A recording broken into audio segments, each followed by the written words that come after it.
Well, good morning, everyone, and welcome to the Dakota County Regional Chamber of Commerce and our June Public Affairs program. My name is Mark Loftus. I'm serving as interim president of the Dakota County Regional Chamber of Commerce. I should let you know that we expect Maureen Scallon-Failer, who is our president, to be back in place very soon, and we're very grateful for that. The Dakota County Chamber and our board have been working very hard during the past year to provide value and benefits for your membership, and we thank you for your support during this extremely challenging time. We're grateful for those of you who are renewed memberships, but also for those who are new members, and we do have some coming in this past year.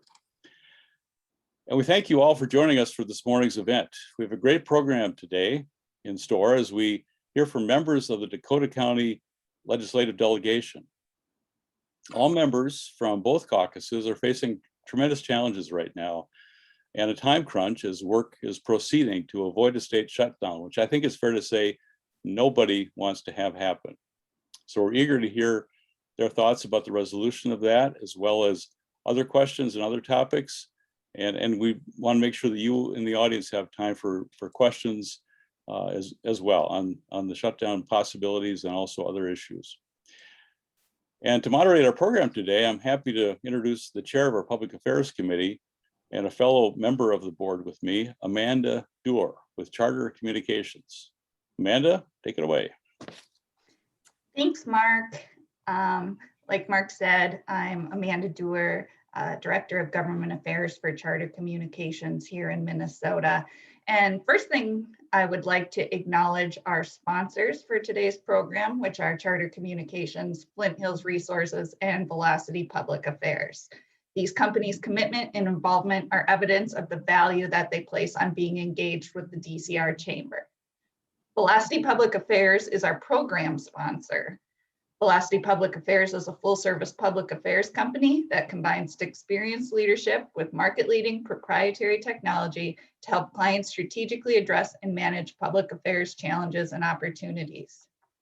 Our public affairs series sponsors are Flint Hills Resources and Charter Communications. Flint Hills Resources is an industry leader in refining chemicals, biofuels, and ingredients. Flint Hills Resources directly and indirectly supports more than 4,000 Minnesota jobs and has invested nearly $1.7 billion on upgrades and improvements to its Minnesota facilities since 2010. With almost 1,000 full-time employees, the Flint Hills Pine Bend Refinery is one of the largest employers in Dakota County. And Charter Communications is a leading broadband connectivity company and cable operator serving more than 31 million customers in 41 states. Through its Spectrum brand. Over an advanced communications network, the company offers a full range of state-of-the-art residential and business services, including Spectrum Internet, TV, mobile, and voice. In Minnesota, Charter serves 356,000 customers in 168 communities. For today's program, which is going to be our final public affairs series event until the fall, we have members of Dakota County's legislative delegation to provide us with insight on the budget negotiations, the upcoming special session, and a potential for state government shutdown. I'll quickly introduce them all and then we will go into questions. We have Senator Jim Carlson, who represents District 51, which includes most of Eagan and part of Burnsville. He was first elected in 2006. Senator Greg Klassen represents District 57, which includes Apple Valley, Rosemount, Coates, and part of Lakeville. He was first elected in 2012. Representative John Hewitt represents 57B, which includes Rosemount, Coates, and part of Apple Valley. He was first elected in 2018. Representative John Kosnick represents District 58A, which includes part of Lakeville. He was first elected in 2014. And Representative Pat Garofalo represents 58B, which includes Farmington and several townships in southern Dakota County. He was first elected in 2004. So thank you all for joining us this morning, and thank you all for your service to your districts and to the state.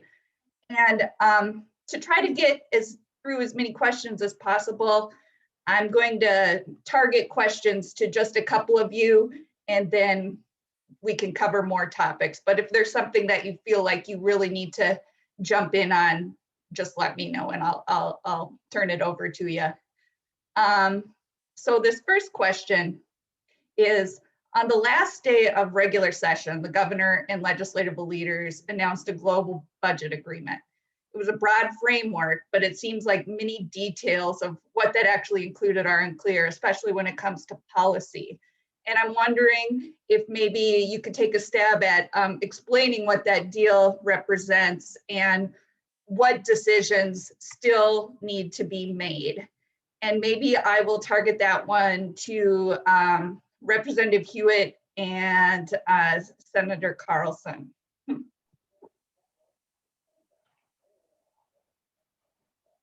Jim, do you want to go first? No, I don't. I can though, if you'd like. I figured if I give it to you, it'll take a lot of time. So go ahead, Jim, you go first. Yeah, well, the global agreement that came out was I believe it was on 3 pages. There was no agreement on what policies would be supported. There was just a very, very rough agreement on the targets of each area budget, but nothing on the detail. So what was really, and the public has been given a little bit of the wrong information, because once a session terminates, the conference committees also terminate. So there's been a little bit of manipulation of what the title of the conference committees are, that we're now working groups.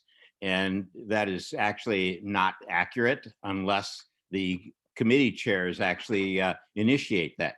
So I'm on the conference committee for state government and state government finance policies and elections. And we have not had a meeting since that last day of the session. So we've not done anything as a working group. The people that are on the committees have met with their own parties, I believe, but we've not done anything. Most of the agreements in that particular omnibus bill are being done by the conference committee chairs, which in our case is Representative Mike Nelson and Senator Mary Kiffmeyer. So there's many things that have not been agreed to. The only thing that we've agreed to in our particular budget area and, let's say, responsibility area has been what we call same and similars. Those are the things that both sides and both bodies agree to, and you vote to agree to them to be in the final omnibus bill. But as far as the money goes, we did get a spreadsheet. I got a spreadsheet yesterday that has a lot of questions on it yet, and has a lot of differences between what the governor wanted, what the Senate wanted, and what the House wanted. And there are things in there that are just, they're no-goes yet. So there's policy no-goes and there's budget no-goes. And in our particular case, with our particular omnibus bill, that's still awaiting. And one thing that you heard was these things were supposed to be done last Friday was a deadline. And that was, as far as I know, I don't know of any committee that has met that deadline. So we're already a week late on that deadline. So we have a lot of work yet to do. And some of the things that are policy are being attempted to be traded for finance. So, and there are the two, what we have is really 4 different entities having their heels dug in. The parties have their heels dug in, and so does the House and the Senate have their heels dug in. And they're not all dug in at the same degree or in the same place. So there's a lot of work yet to happen. And it seems like most of it is related to the pandemic emergency powers and potentially how we do distribute the final monies on the federal monies and where they go to, and how they can maybe do tax compliance or do the backup of some of the revenues that have been lost, or some of the pain that has been suffered by the residents of Minnesota and the businesses of Minnesota. So there's lots of it left to do. So I'm hoping that helps and answers your question, Amanda, Yeah, no, that was really good. Thanks. and uses up the time. How about you, Representative Hewitt? Any thoughts on that? You know, I've been on well, like the senator said, the conference committees expire technically, but we've been working. There isn't one day that I haven't met with some committees. Again, like Jim did say, they're more in the caucus mode, but hearing that and meeting with the leaders last week, I am totally optimistic that we'll work through these details that the senator is talking about, and we'll be able to end this special session. I know that there's a lot of angst over the powers, yes, but I think we can work through those even. I mean, the senator and I were with the governor yesterday, and everybody remains very optimistic. I know that we're hearing things from colleagues on the other side of the aisle that they too just want to get this done, and let's get Minnesota. We can't afford a shutdown right now. So I think we're all committed to working towards a solution, and I believe that we'll get there. Great, thank you. This next one I'll target to Representative Koznick, and it kind of builds upon some comments that were made by Representative Hewitt and Senator Carlson about these legislative working groups that have been meeting since the special session hasn't officially been called yet. It's more of an informal working group session, but you know, I would say there haven't been a lot of details released publicly about what those conversations are leading to. I know there was a couple of spreadsheets posted yesterday, but you know, and these aren't like publicized meetings or anything. And I'm just wondering, you know, are you concerned about the lack of transparency and public involvement of how this budget is shaping up at this point? Thank you, Amanda, and good to be here with everybody. So thanks for tuning in. Yeah, the pronounced deal at the last day of session was more of a framework, in my opinion, of where the budget would end up at, you know, spending $52 billion roughly, some of that including federal dollars. But there are no details to it, as you'd mentioned, and it's been a consolidation of power of the majority leaders and the governor. And so that's really hurt our constituents' ability to rely on us as representatives and senators to effect and help negotiate any of these bill areas in the final budget. So it's unfortunate and something that the legislature needs to work over time to reinstill the power to the individual legislators and to better represent their districts. But at this point, as they've mentioned, the previous representative and senator, the committee leads or chairs are negotiating and trying to put together their budgets on their own. And there is sometimes need for that, but I think the intent is to put the budgets together and then have hearings on them. We're running out of time and we've missed self-imposed deadlines on that. And so that is very concerning. You know, the other thing is in that framework that was done at the last day of session, it even gave more power to the governor, the executive branch, to legislate and put together a budget. That's the legislator, that's representing the House and the Senate's obligation and responsibility and privilege to do. And we've advocated that through that framework, unfortunately, gave the governor more say in vetoing any policy that would be included in it. So he gets to veto it before he gets to veto it, and that's unfortunate. Oh, all right, thank you. And so this last one will be for Senator, well, not last one, but this next one will be for Senator Klaas and Representative Garofalo.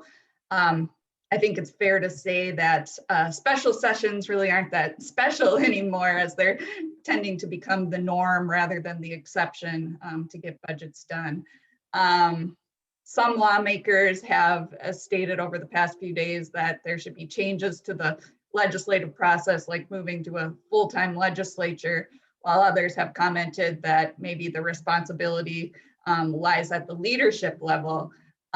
So both of you have been around for a while and have seen this kind of evolve. What do you think are the reasons for the persistent special sessions? And do you see any solution to moving back to getting done on time?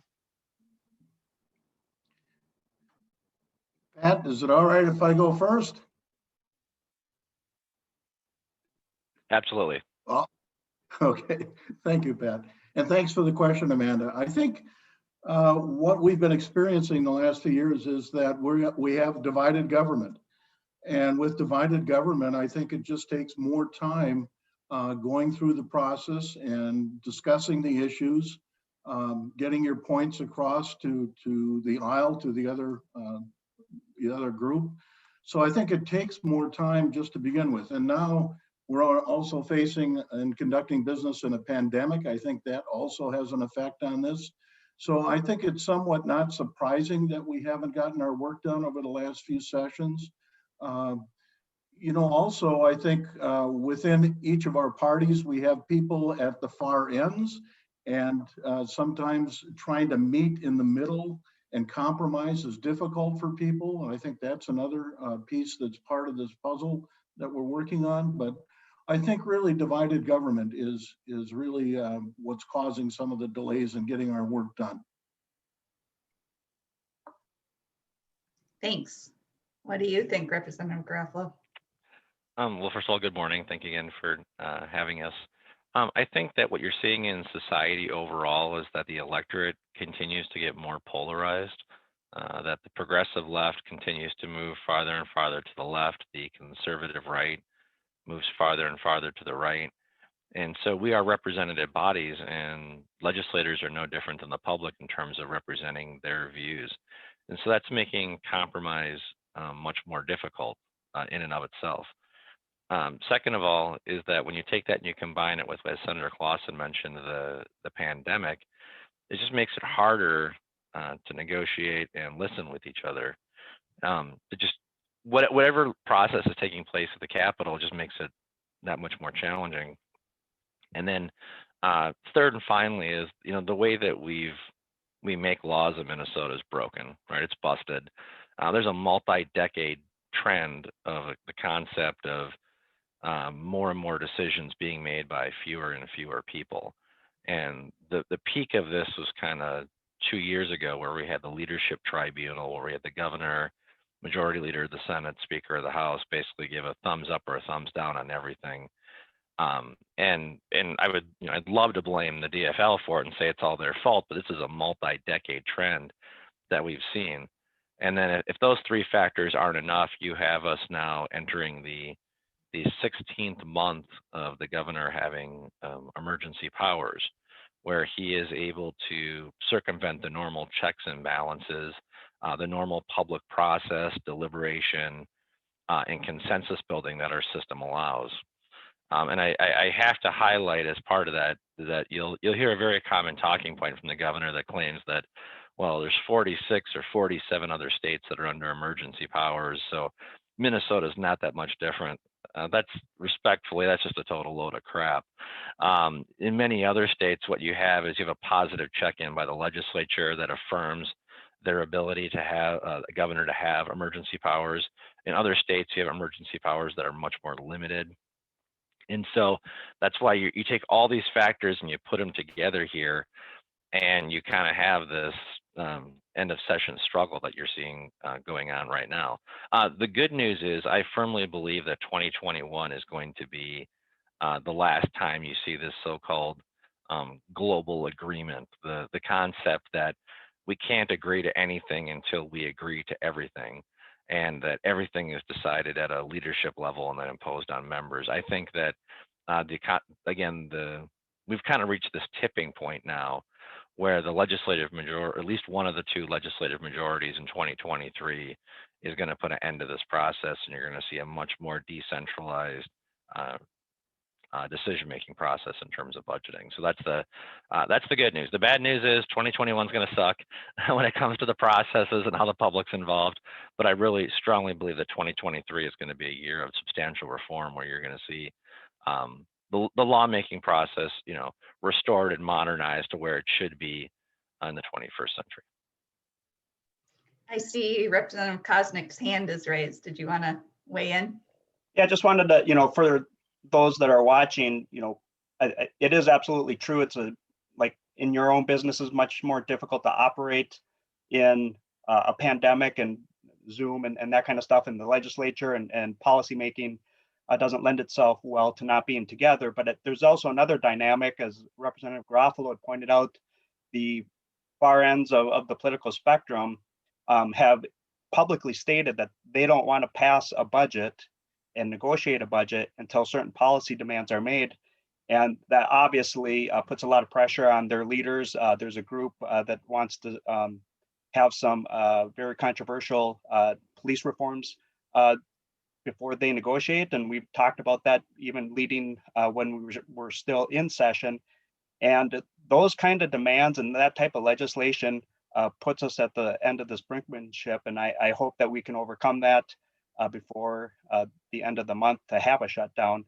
But it should be noted that those public statements were made to push us towards a shutdown if certain policy demands aren't made, and that's just not realistic. And I don't think it's not helpful at all to actually passing and putting a budget together, and kind of pushed. I think rather than consolidating the power of those that were making such demands, it pushed it back up to leadership so that actual legislators have less power because of demands like that. So I thought it was important to share that there's that pressure of certain groups that say they don't even want to negotiate until their particular policy issues are passed. So we need to get over that kind of rhetoric as well.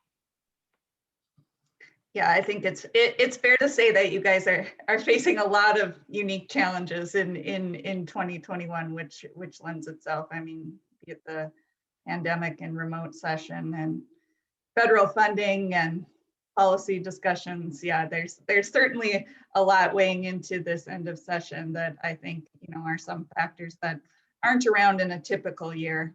And so given that fact, I'll throw this out to anyone who might want to answer it, but what do you think is the likelihood of, and I know some of you have already mentioned it, but what do you think is the likelihood of actually getting done by June 30th here? And, just kind of building off of that, should we go into a state government shutdown, what do you see as, what does that mean for residents and businesses in Dakota County in terms of the differences that they might see or complications moving forward? Well, it depends on what you mean by done, Amanda.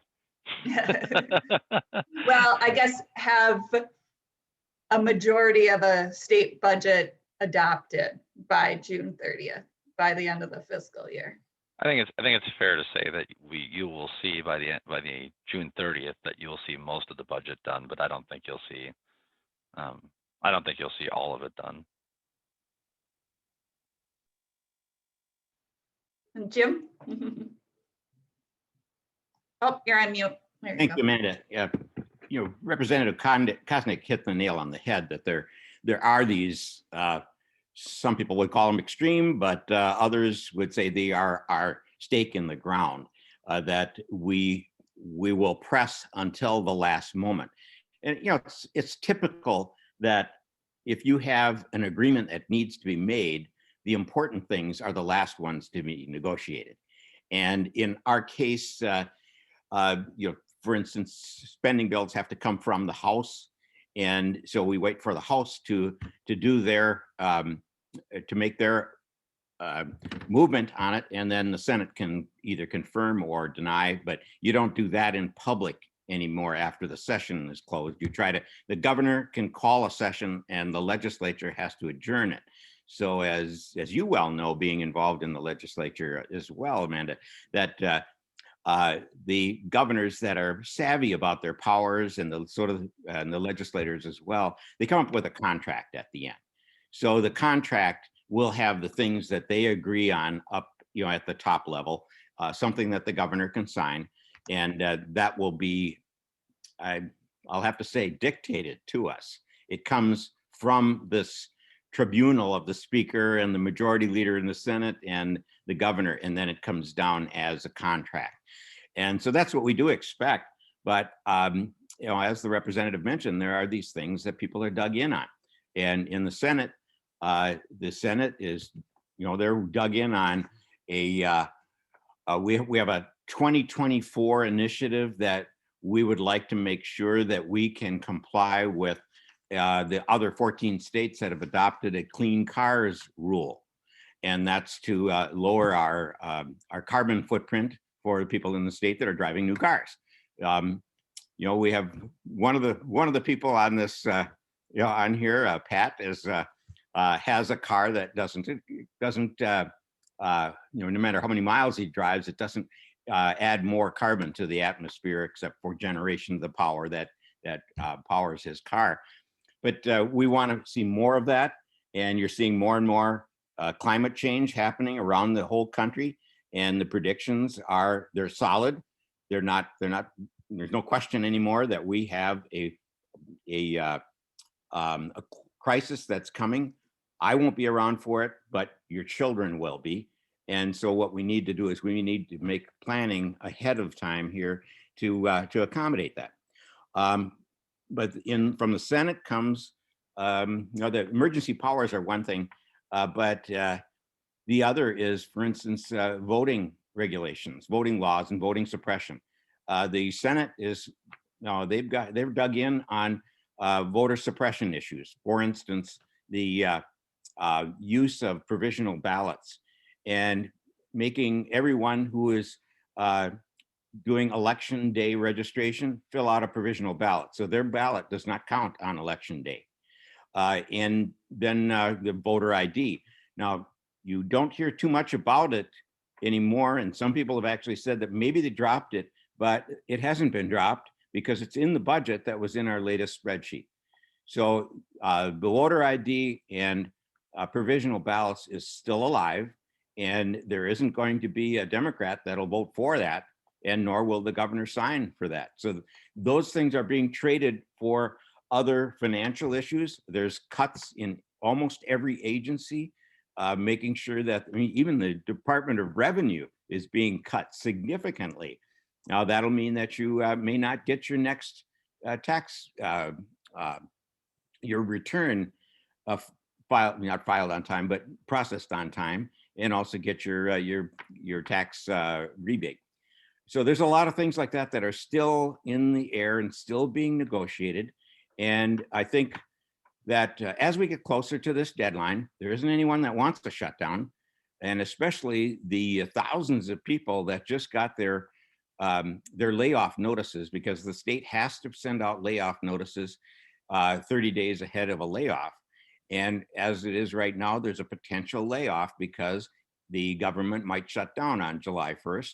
So, and I believe it was 30,000 people were notified that they may be laid off. And so, you know, this will get, you know, it's kind of like a violin string that's going to be tightened and tightened and tightened until the last moment. And like I say, nobody wants to shut down, especially the leaders.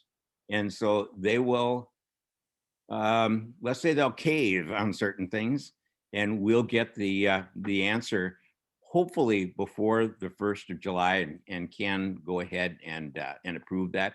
And it should be in hopefully in a single day session, because we don't want to push this out like it has been in a few other past years where we didn't have a contract and we didn't have a solution and we couldn't get it done on time and the government shut down. So that's where I'm coming from on it. You know, I'm hopeful, but it's not something where I have the magic wand to be able to do very much. Right, right. Anyone else want to opine on that?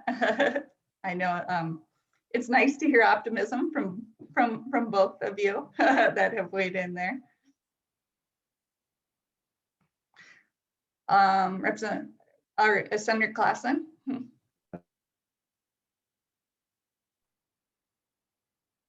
Oh, you're on mute. Boy, that is the statement of the right. of the past year. I think if we could just focus on the fiscal issues and put a budget together without the policy issues, because really it's the policy issues that people, and this has been said before, are really part of the negotiations, trading off policy issues for money issues. And if we could just focus on building a budget and look at those policy issues in the next session, I think we could get this done fairly quickly. But there's a lot of policy issues. Some of them have been mentioned already that are holding up progress. And I think that's going to continue until the very end here. But I am hopeful that we will get our work done and we can avoid any kind of a shutdown. I think also there was a recent Supreme Court ruling about definition of essential workers. And I know in the last shutdown that occurred, a lot of state workers were continuing to work because they were considered to be essential to the functioning of the state.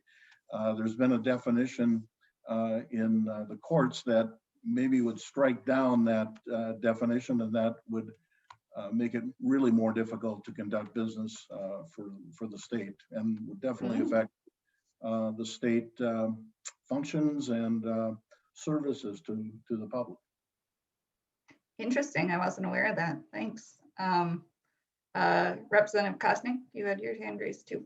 Yeah, thanks. I just wanted to share, part of that framework that was presented at the end of session did include an important policy and financial item, very important to the business community here in Dakota County and throughout the state. And that's, we did agree on having federal conformity or not taxing the paycheck protection programs and the bonus unemployment.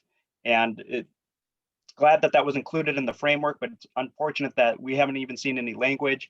And really, there was no reason why we shouldn't have passed that on the last day.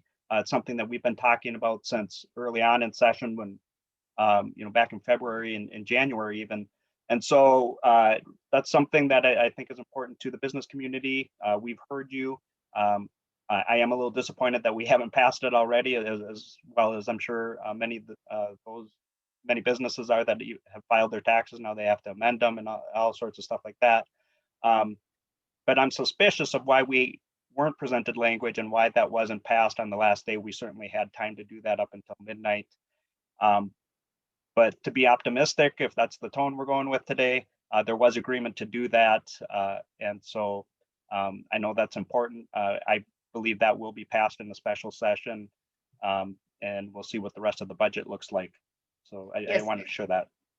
Yeah, no, thank you for bringing that up. And that's been a topic that we covered extensively when we had legislative leaders here last month for the program and earlier in session as well. So we do appreciate that. Thank you. It's been it has been a major priority for the Dakota County Regional Chamber, and really do appreciate that being included in the final deal. It is very important for a lot of our members. So thanks for raising that, Representative Kosnick.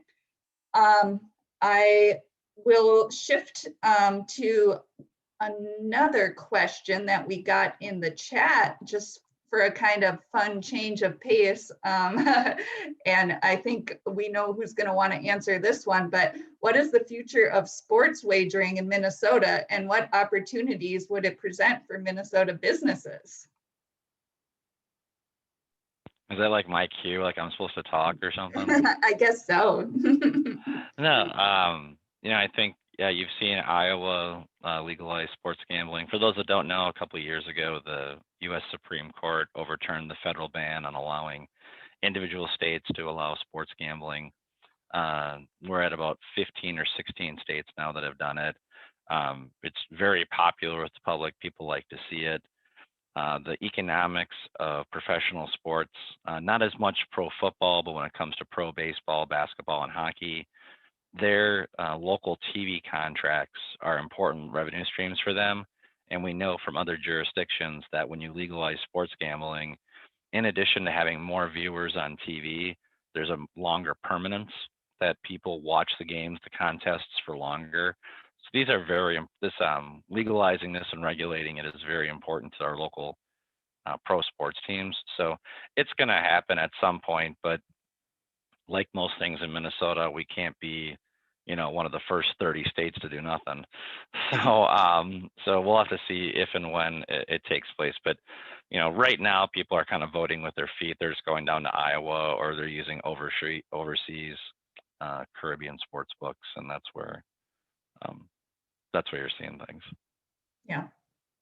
No, thank you. It's been, yeah, it's interesting. And I know the dynamics of that are interesting. I believe there's a DFL co-author in the Senate, or, you know, to your representative. So it's not really a partisan issue, but the breakdown of support for that tends to be interesting. So it'll be a fun one to watch. I think it's important to recognize too that whenever you have changes in any sort of regulated industry, incumbent providers are going to be they're going to have disproportional influence in the process. And when I say disproportionate, I don't mean good or bad. I just mean, you know, oversized compared to what it should be. But that's the case with any sort of regulated industry. And right now, there's a lot of concern in the tribal gaming areas that anytime you turn on any mobile gaming, you're going to have sort of the geographic boundaries that exist right now around regionalization of customers, that those will be breaking down. And so, again, it's just you know, like things aren't complicated enough right now. We have to take the always reasonable electorate and mix them in with the something as provocative as sports and gambling. And just the culture of Minnesota politics. It's gonna take a while. Again, it'll happen at some point, but I don't see anything happening. I don't see anything happening this year. Thanks for that. And then I will shift gears kind of on a question that I had prepared, combined with another one that's in the chat. As I'm sure you're all aware, with conversations with Maureen, the Dakota County Regional Chamber has made transportation and transit funding a big priority for our members. And given the ARP and the president's infrastructure proposal, where do you see the transportation funding going at the state level? And there was specifically a question in the chat regarding a bonding bill this session and funding for pedestrian safety and traffic enhancements. As you know, there's been some very sad instances and occurrences that have occurred on Dakota County roads. So I can just kick it over. Maybe Representative Hewitt, you want to take a stab on transportation? I was having a good time listening to all the knowledge in this room. I mean, these wonderful legislators that have so much time more than me, and I've kind of taken the Hamilton approach of smile more and talk less. It seems to get you somewhere. You know, and again, being a rookie here, this is the hard thing to do because I can't gauge it. And as all my colleagues here have said, you know, the political time we live in is really real hard to figure out, is this the norm for legislation? However, I am optimistic. We do have a bonding bill. We are trying to work with both sides. You know, it came down from a lot of money down to a very, I think right now the ask on our side is like 350, but it does have a lot of infrastructure built into it. Transportation, like a lot of those safety issues we're looking at in Dakota County, we're going to fare well on. Again, that's optimistic beliefs though, because I think there's still a lot of work to do with at least the other side of the aisle in the House on this. And so I think we'll get somewhere. I don't think it's going to be a real big bill this year, but if we're able to work with our colleagues on the other side in the House, I think we'll be able to present something to the Senate that they can accept. And then next year, we're going to go back at it for a lot more, much higher bill, hopefully. But there is a lot of things that we have to do to recover in Minnesota, as all of you know. I mean, right now it's, you know, to get people back out, get them in these higher paying jobs in construction. And that's what bonding is all about. It builds the background of our state, and it really does help stimulate the economy. So I'm optimistic, and I know I'm the one that says that all the time, but I think we can get somewhere. It might not be this great, take a look at the Sears catalog and pick everything you want, but we might get a small taste of something this year. I'm hoping. Thank you. Thank you. Representative Koznick? Yeah, thanks for, I've served on the Transportation Committee for the last 7 years. And essentially for those that are watching, there's kind of two competing ideas, no surprise, but in the House position, they were asking for more taxes, a sales tax increase to fund a lot of transit options. And then in the Senate, they were looking at the transportation funds that we do have and that are being utilized and leakage is what they call it, out of the highway transportation fund into other paying for other things that probably should could arguably be made with general fund monies. And so that's what the Senate bill had, a lot more of that. I know Representative Atkins is on here, so I must say, you know, some of the priorities that we have, something that I've worked on the Orange Line Bus Rapid Transit is something that I think we can still try to come to terms with, and that's equity in how that line is subsidized compared to the new lines that are being proposed and built out in more of the core cities, the A, B, C, D transit lines, and so that the county taxpayers are not on the hook, and we're similarly treated as some of those other arterial bus lines, where right now Dakota County has to subsidize more of it than some of those very similar operating lines. And then from the bonding perspective, we have here in Lakeville some preliminary engineering requests for Interstate 35 and County Road 50, on Highway 77, Apple Valley up to Egan from 140th Street to 494. Some safety engineering work to make sure that it is a safer road as it handles more traffic. Similarly, Highway 3, Representative Hewitt, Highway 40 or 142nd over to Inver Grove Heights on Highway 3.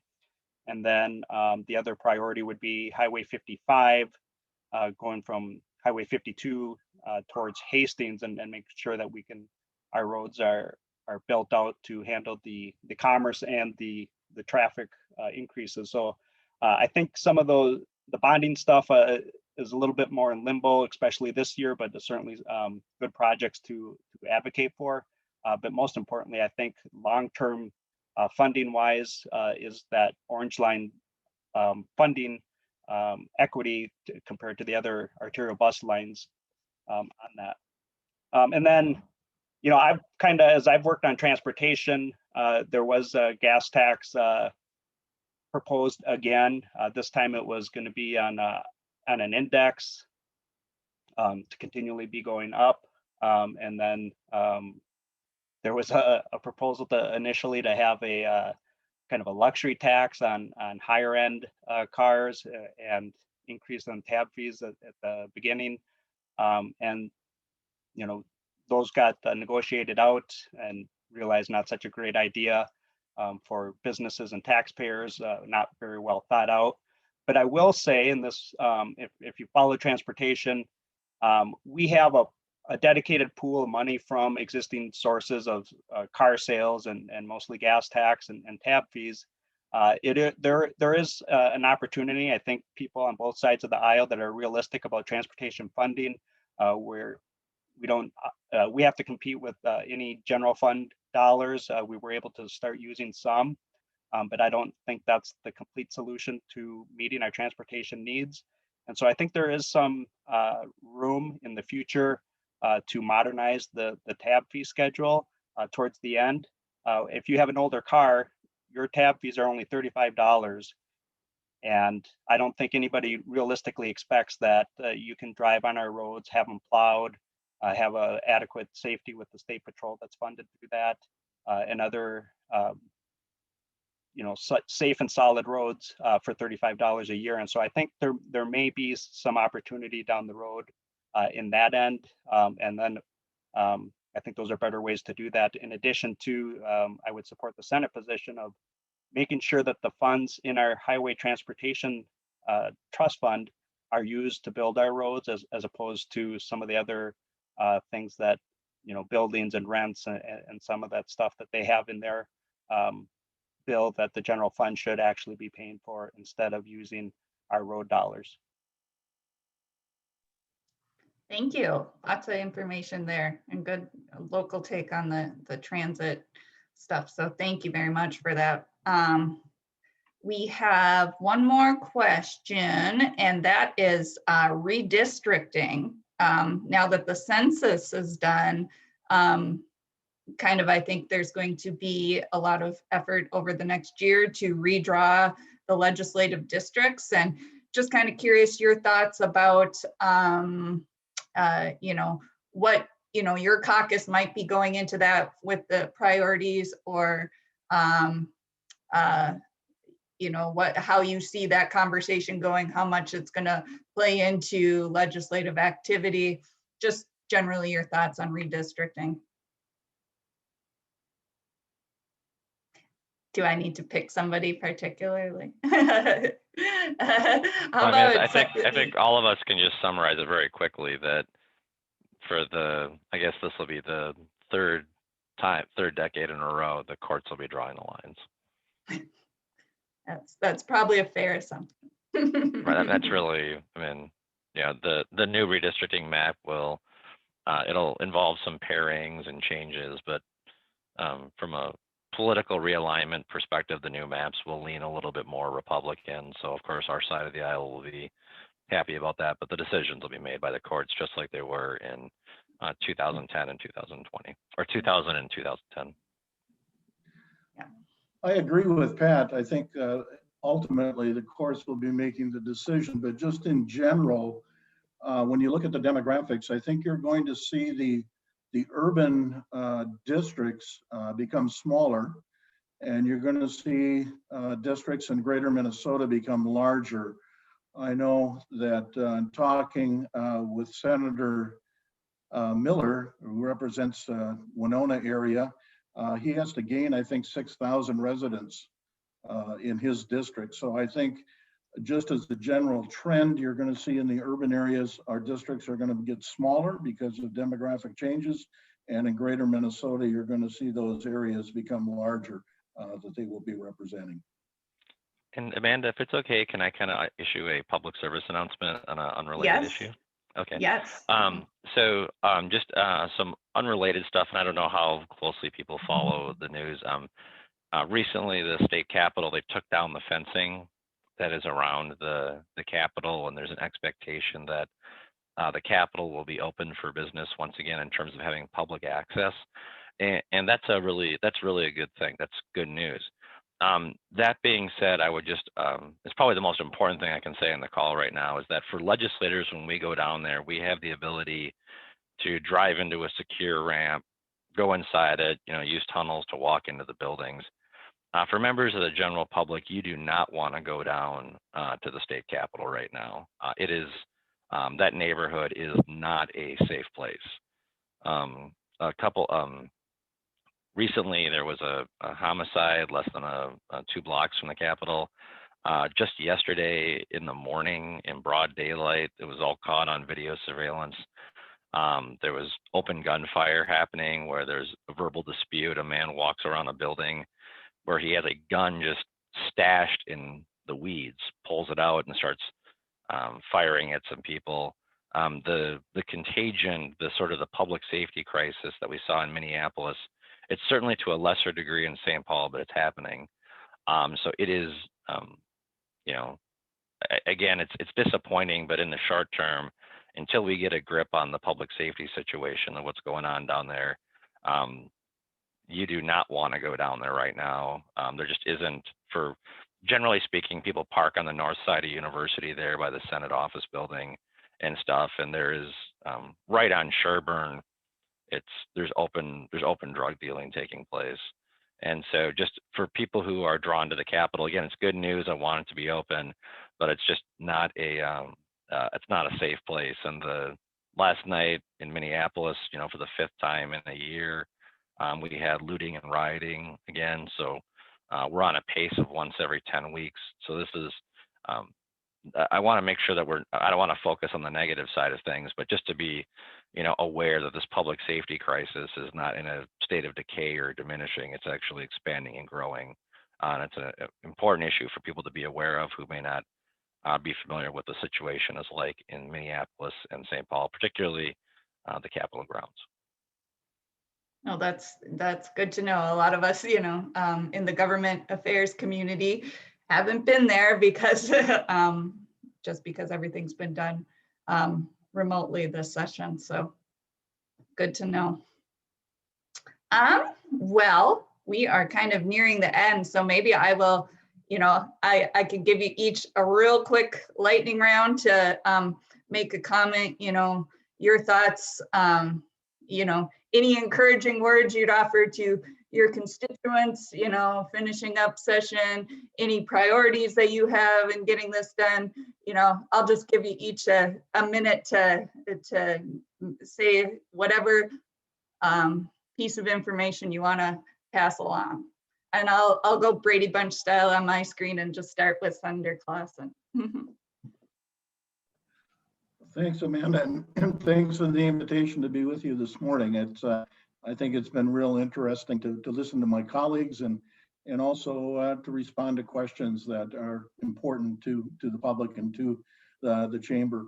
Final words, I guess. I served on the higher education conference committee, and we actually have our work done. We actually agreed to a bill. I think we were the first committee that actually got our work done. I think it's an example of, education, I guess, really shouldn't be confident. It really shouldn't be an issue that sparks a lot of controversy. So I'm happy that the work is done in that area. I'm very pleased with the amount of money that we've allocated to the University of Minnesota and the Minnesota State System, the Minnesota Student Grant Program, and a lot of the issues that were on the policy side, we were able to work through those. So I'm happy that work is done. But we do have a lot more work to do in the next few weeks. And I'm, again, as I said earlier, I'm hopeful that we'll have an agreement and we'll avoid any kind of a shutdown of our state government. So again, thanks for the opportunity to be with you today. Thank you. Representative Hewitt, closing comments. Thank you, Amanda, and thank you everybody for taking the time to come and chat with us today. I just want to say that I got to believe that I'm optimistic about where things are going. I look at things maybe different than Representative Garofalo has. I come from the street. I worked on the street for years. It's a rough time right now in the metro area, but I think we have better days ahead of us. You can't come out of a catastrophic situation like we have and not expect bumps in the road and not expect personalities to play out. And so I feel that our core cities will be back to great health with public safety. I'm totally optimistic about the bonding bill and what we've done for Dakota County. I'm excited, and yeah, we're going to have some bad discussions. We're going to have some good fights, but the truth is, everybody on this call, I know my colleagues personally now, they all want what's best for Minnesota and everybody to be safe, prosper, and I think we're headed in that direction. Very optimistic about where we're going. I mean, like Greg said, we've gotten some. The committee I'm on, the conference committee I'm on, is also settled. It's the environment, and our zoo is going to fare well because of that. So there's great things happening. There's great street work happening. I mean, I believe we're going to recover from this and do well, and our businesses are going to prosper. So thanks again, and it was an honor being here today. Thank you. Senator Carlson. Well, thank you for arranging this, Amanda, and also Maureen. This is a good exchange here, and I think having both sides give their perspectives really helps people to understand what is an agreement. And I think there's a lot more that we agree on than we disagree on. The other points are just smaller items, and I think that as we get through here, that people who are interested are going to get educated more, and that is probably my biggest concern, is that we get so much disinformation and misinformation, and there especially with our social media method of communicating, we grab onto something and believe it. And we have to not believe so many things that just don't seem to make any sense. And I think one of the big ones right now is in our elections. While we were sitting here, I got an alert that said that the former president is planning on retaking his office in August. And this is fueling some fires that are just not making any sense. And so we need to say, okay, what is true and what isn't true? I had from one of the people from actually he's from the Dakota County Chamber, who has been somewhat of a friend. He emailed me quite some time ago that the Texas blackouts and the California blackouts were related to the new Green Deal. They had nothing to do with that. This was in Texas. It was like not putting antifreeze in your car and trying to drive it out in your combustion automobile and trying to drive it out into sub-freezing weather. In California, they had a super hot streak, and they were caught dead with not an ability to do what we can do here right in Dakota County. And I'm not sure who has and who doesn't have Dakota Electric, but you can have cycled air for your air conditioning. You can have off-peak for your car charging, and you can have interruptible if you have something that can be interrupted during the day. Much of California does not have that ability. None of the, and I can't remember which utility it is, but the largest one, Pacific Oil and Gas, they have only some ability like that. They can't do cycling and they can't do the peak shaving. So you have to look into these things and find out what is truth and what is fiction. The fact that we have not had any kind of voter fraud, and in fact, in Dakota County, the last thing I heard from the auditor was we had 0 referrals to the county attorney for voter fraud, none. And many of the counties have had none. And so when people say, well, I'm not confident in our election system, Minnesota has had the top turnout of all the states. So we do have confidence, and we need to make sure that people know it. The people that don't have the confidence are told the truth about it. So that's something that we need to, we need to educate ourselves on some of these things, and we'll feel a lot better. And I think the people that are on the screen here, we know that these things are in control. We know that let's see, we agree, I guess, on the state being a good state, having good laws, having good methods of making and discussing what can be a law, and I think we should be proud of it. So we may not all agree on every detail, but I think when we disagree, that brings a better outcome. So, and thank you very much, everybody that's online here. I appreciate it. All right, thank you. Representative Garofalo. Again, thank you. And just finishing on a positive note, if you, for those people who are on the call, if you know anyone who's serving in public safety or serving in law enforcement, please make a point of just, sending them a note. If you got a neighbor or friend in the neighborhood, thank them for their service. The public safety profession is under a lot of duress right now, seeing a lot of early retirements. A lot of skilled, talented people are leaving that workforce. They're getting burned out. Again, the looting last night is just not, it's something to really be concerned about what this is going to mean, particularly in the city of Minneapolis. We can't just live in this world where we think that the public safety problems of Minneapolis are going to happen in a silo and they're not going to be impacting us. We're already seeing it begin to happen in our communities here in Dakota County. So just if you have someone who works in law enforcement, just thank them for their service. There's been, a trend over the last year of accusing our public safety institutions of being inherently unfair and racist, and that's just totally untrue. Minnesota has some of the most highly skilled, highly qualified professionals in the area of public safety and law enforcement in the nation. We have very high standards, very high qualifications, And that's just, it's really important to all the factors we're talking about, whether it's a vibrant business climate, a robust education environment, an incubator for knowledge and learning.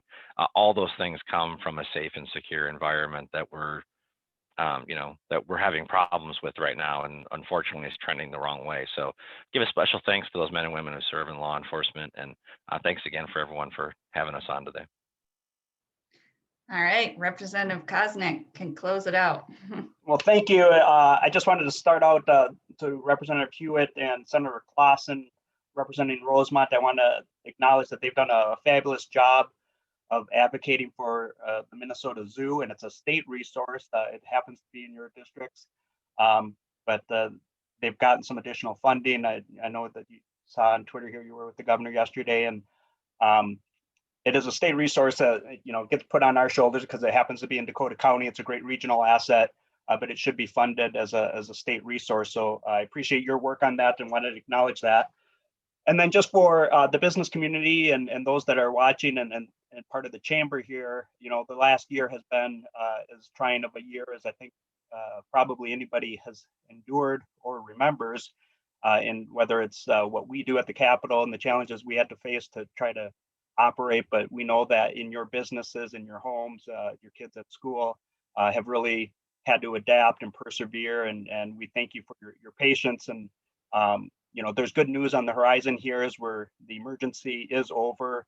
A few things we need to wrap up, and that's kind of holding up our business here at the budget. But I think we should, I want to thank you for, we've heard you, so many of the struggles of the businesses and laying off your staffs, trying to rehire and reacclimate.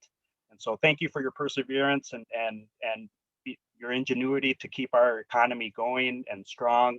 And we will continue to work and advocate to, for your families and your freedoms, and to make a stronger future for Dakota County and our state.